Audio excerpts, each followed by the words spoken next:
අයිබෝන් කියලා පිළිගන්නවා ඔයගොල්ලෝ හැමෝම ටෙක්සර්ගේ YouTube channel එකට ඉතින් මේ PHP for beginners lesson series එකේ 16 වෙනි වීඩියෝ එක. ඉතින් මම කලින් වීඩියෝ එකේදී කතා කරා if conditions ගැන. ඉතින් සම්පූර්ණයෙන්ම if conditions ගැන අපි කතා කරලා ඉවරයි. if condition එකේ තියෙන අවස්ථා මොනවද? ඒ සහ ඒවා භාවිතා වෙන්නේ කොහොමද කියලා අපි කතා කරා. ඉතින් ඒ වීඩියෝස් මම හතරක් කරා if conditions ගැන. ඉතින් මේ හතර බැලුවේ නැත්නම් අනිවාර්යයෙන්ම ගිහින් බලන්න. මොකද ඒක තමයි තියෙන ප්‍රධානම lesson එක if conditions වල. ඒ වගේම conditional structures වල. ඉතින් අද කතා කරන්නේ conditional structures වල දෙවෙනි කොටස වෙන switch කියන statement එක ගැන. හරි බලමු කොහොමද මේ switch statement එක use කරන්නේ කියලා.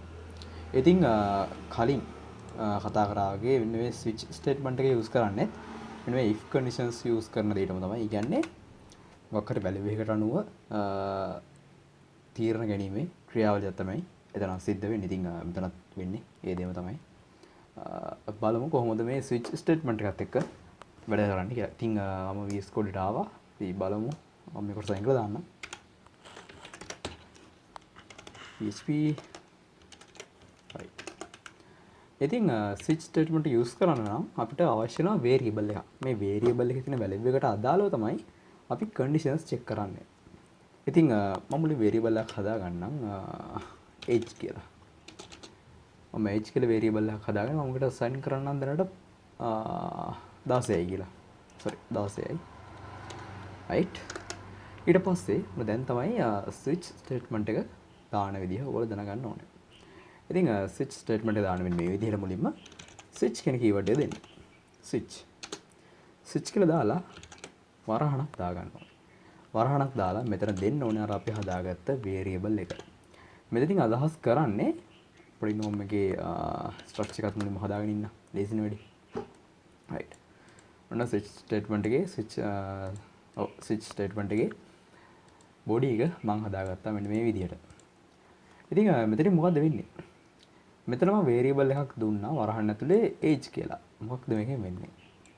මෙතනින් අපි කරලා තියෙන්නේ conditions check කරන්න මෙන්න මේ variable එකේ තියෙන value එකට අනුව කියලා තමයි මෙතනින් අදහස් කරන්නේ. ඒ කියන්නේ මෙන්න මේ variable එකේ තියෙන value එකට අනුකූලව තමයි අපි විවිධ conditions check කරන්නේ. right. ඔන්න අපි switch statement එක හදාගත්තා. දැන් මම කරන්න යන්නේ මෙන්න මේ age කියන variable එකේ තියෙන value එක තවත් age කිහිපයකට match වෙනවද කියලා මම check කරගන්න ඕනේ. දැන් උදාහරණයක් විදිහට මට ඕනේ දැන් මේ variable එකේ තියෙන value 15යි නම් your age is 15 කියලා පෙන්නන්න. එහෙම නැත්නම් 16 නම් your age is 16.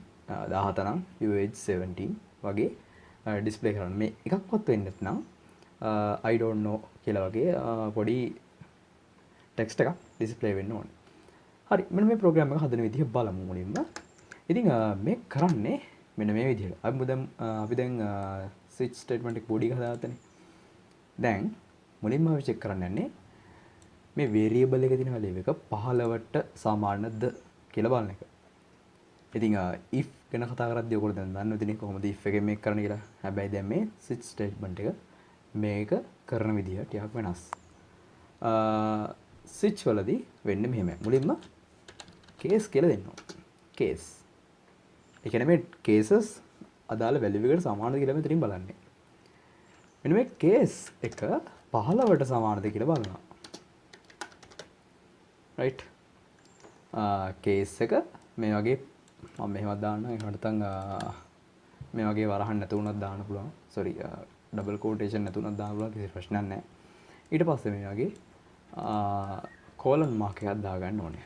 දාලා enter කරලා අවශ්‍ය නම් එලයිම ලියන්න පුළුවන්. හැබැයි මම පොඩ්ඩක් පහළට ආවා.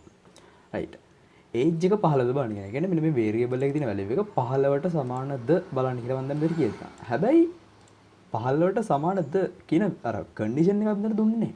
අපි මෙතන කියලා තින්නේ 15යි කියලා විතරයි දීලා තින්නේ මෙතන. ඉතින් අන්න එක තමයි මෙතන මේ switch statement එකේ තියෙන විශේෂත්වය. අපි if වල වගේ ඕක දෙන්න ගියා නම් මෙන්න මෙහෙමයි දෙන්න තියෙන්නේ. if age equal to 15. ඔන්න ඔහොම දෙන්න තියෙන්නේ. හැබැයි දැන් මේ switch statement එකේ හින්දා මේ වැඩේ බොහොම සරලව කරගැනීමේ හැකියාවක් තියෙනවා. right. දැන් මට ඕනේ age කියන variable එකේ තියෙන value එක 15ට සමානද බලන්න කියලා. සමාන වෙනවා නම් මම කියනවා එකෝ එකක් දෙනවා මුලින්ම. You are 15 years old කියලා. right. You are 15 years old කියලා දෙනවා. ඒ වගේම තව එක දෙයක් කරන්න ඕනේ. break කියලා ස්ටේට්මන්ට් එකක් මම දැම්ම දෙනවා. මම මේක දැම්මේ ඇයි කියලා මම පස්සේ කියලා දෙන්නම්. මේ කෝඩ් එක ලියලා ඉවරලා. right. දැන් 15ට සමානද බලන්න කියනවා. 15ට සමාන නම් මෙන්න මේ ඇතුළේ තියෙන ස්ටේට්මන්ට් සෙට් එක රන් කරනවා. right. දැන් හිතන්න 15 නෙවෙයි. අපි දැන් ඕනේ බැරිලත් මේ variable එකේ තියෙන value එක 16ට සමාන කියලා බලන්න කියනවා. 16ට සමාන වෙනවා නම් අපිට කරන්න තියෙන්නේ මේ දේම තමයි. මම මේක copy කරලා අරන් ඇවිල්ලා දෙන්න paste කරගන්නවා. ඊට පස්සේ මේක 16 කියලා වෙනස් කරගන්නවා. right. case එක 16 නෑ. කියන්නේ variable එකේ තියෙන value එක 16යි නම් you are 16 years old කියලා print වෙනවා.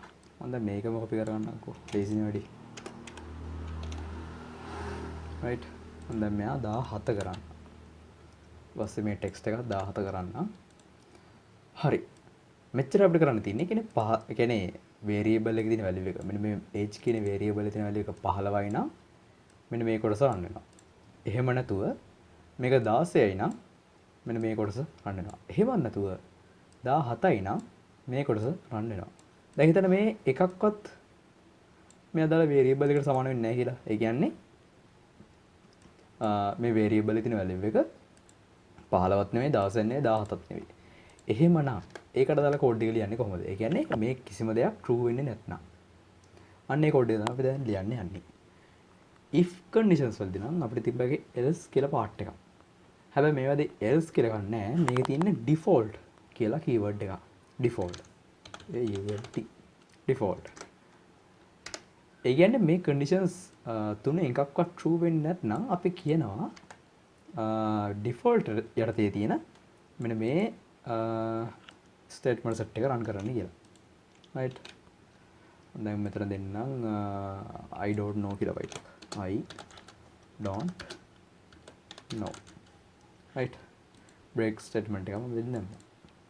අවශ්‍ය නැහැ මෙතනට නම්. කවන්න මම දැම්මා. right. ඉතින් මෙච්චර කෝඩ් එක පිළියන් තියෙනවා. බලමු මොන වගේ output එකක් එයිද කියලා.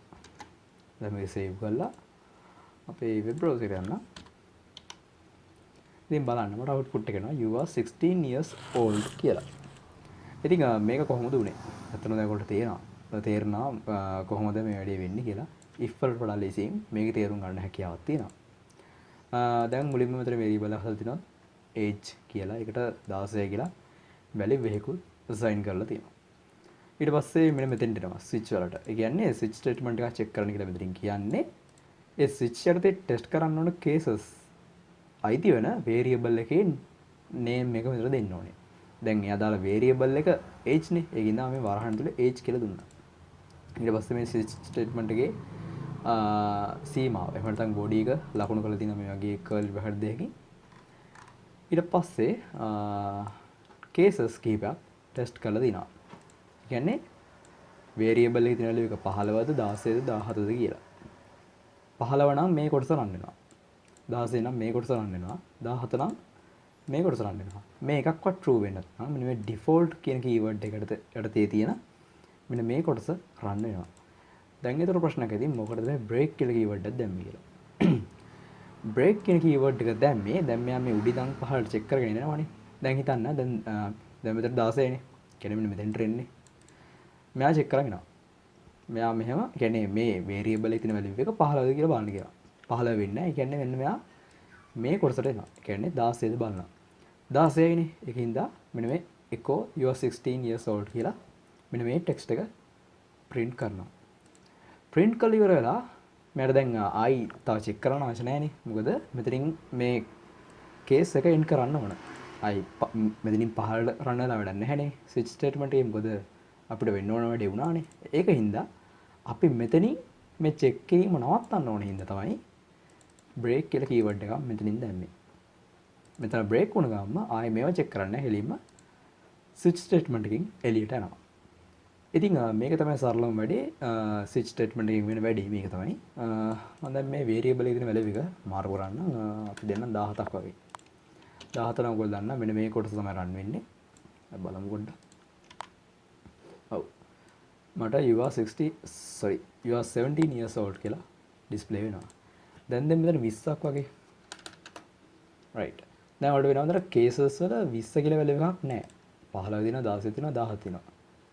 මේ එකක්වත් true වෙන්නේ නැහනේ. එහෙනම් අනිවාර්යයෙන්ම මේ default යටතේ තියෙන යටතේ තියෙන statement එක තමයි මට print වෙන්න ඕන.